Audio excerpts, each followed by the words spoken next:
تو ایک شخص ابراہیم بن ادم رحمہ اللہ کے پاس آیا اور کہتے ہیں کہ میں بہت زیادہ گناہوں میں ہوں اور اللہ نے مجھ پہ بڑے احسانات اور نیکیاں کی بھی ہیں، بٹ میں گناہوں کو چھوڑ نہیں پا رہا. کوئی سلوشن بتائیں، کوئی ٹپ بتائیں، کوئی میل ڈیل نکالیں، کیا کروں میں؟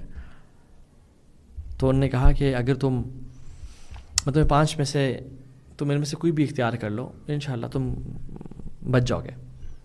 تو انہوں نے کہا کیا؟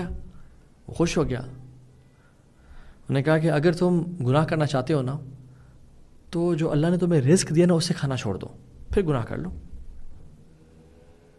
تو کہتا ہے کہ یہ کیسے پاسبل ہے؟ ہر چیز اس نے مجھے دی ہے، وہ رزاق ذو القوت المتین، یہ تو میں نہیں کر سکتا. ہر چیز ہی میں اس کی کھا رہا ہوں، اس کا سانس بھی اس کا لے رہا ہوں. تو نے کہا اچھا یہ نہیں کر سکتے، چلو پھر ایک اور کام کرو کہ جب بھی تم گناہ کرنے لگو نا تو اس کے ڈومینین اور مائٹ اس کے بادشاہ سے نکل لے گناہ کرو، کیونکہ اتنا عجیب بات ہے نا کہ اس کے زمین پہ ہی تم گناہ کرو. تو اس نے سوچا، اس نے کہا میں کہاں جاؤں گا، سب کچھ ہی اس کا ہے. لہو ملک السماوات والارض، ہر چیز ہی اس کی ہے، میں تو نکل نہیں سکتا. تو یہ آپشن بھی میرے لیے بالکل پاسبل نہیں ہے. تو تھرڈ کوئی بات بتائے. تو نے کہا اگر تم گناہ کرنا چاہتے ہو نا تو پھر ایسی جگہ پہ چلے جو جہاں تمہیں اللہ دیکھ نہ رہا ہو. وہ سوچ شروع ہو گیا، کہتے ایسی بھی کوئی جگہ نہیں ہے، بٹ میں گناہ تو کرنا چاہتا ہوں، میں نکل نہیں پا رہا، مجھے کوئی اور بتائیں.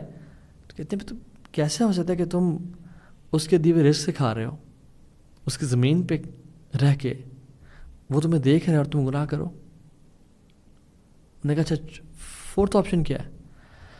اس نے کہا کہ پھر ایک کام کرنا، جب گناہ اگر تم کرنا چاہتے ہو تو پھر کرتے رہو، لیکن یہ کرنا کہ جب تمہارے پاس ملک الموت آئے نا تو اس سے کچھ ٹائم مزید لے لینا کہ ابھی نہ آئیں، مجھے کچھ لمحات دے دیں تاکہ میں توبہ کر لوں اور میں اللہ کا نیک بندہ بن کے چلا جاؤں. تو اس نے کہا it's not possible. What is the 5th option? He said کہ جب جہنم کے دروغے تمہیں کھینچ کے لے جا رہے ہو نا جہنم کی طرف، تو تم ان کا انکار کر دینا اور نہ جانا پھر ان کے ساتھ. یہی آپشن بچ گئی ہے پھر. تو اس نے کہا یہ تو بھی نہیں کر سکتا میں.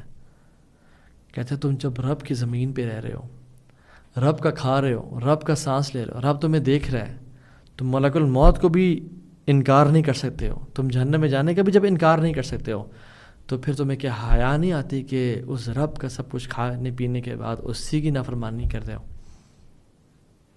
You should leave the life of sins then. This is the only option.